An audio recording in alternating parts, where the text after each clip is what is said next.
Hey, gorgeous.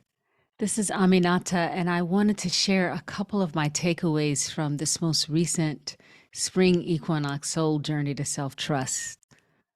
My first takeaway is that our ancestors really are here for us.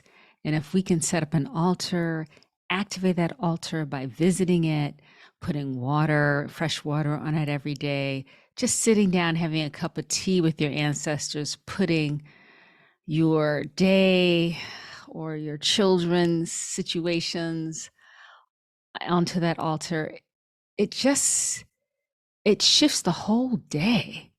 And there was something about how we kept coming back to this practice every day and talking about it during our spring equinox soul journey that just made it even more real for me. And just this morning when I was sitting at the altar, praying for some guidance and some support, something caught my eye and I turned my head and there was a robin, and a very plump robin. And then when I looked it up, the significance of robin, of course, one of the meanings of robin is that the ancestors are listening, are nearby, and it's time for renewal, for rebirth.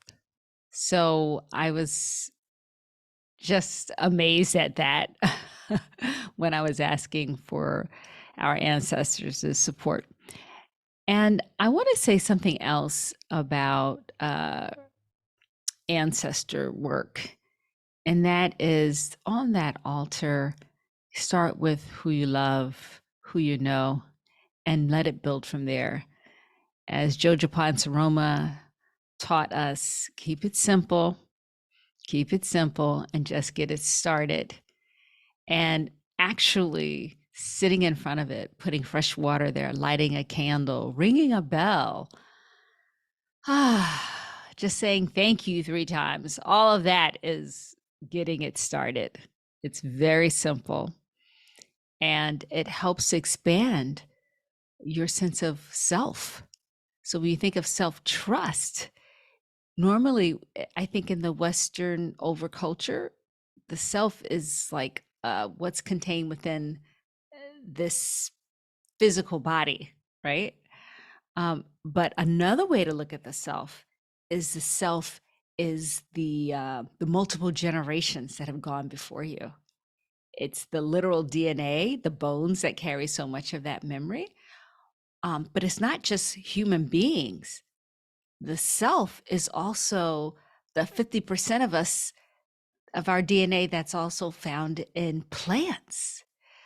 The self is also the carbon and whatnot, the parts of us that are found in the cosmos. So the self can be looked at as this very tiny pinpoint waving about at all the throes of life on this planet, or we can have this expanded sense of the self. What do you think of that? Let me know. See you next time.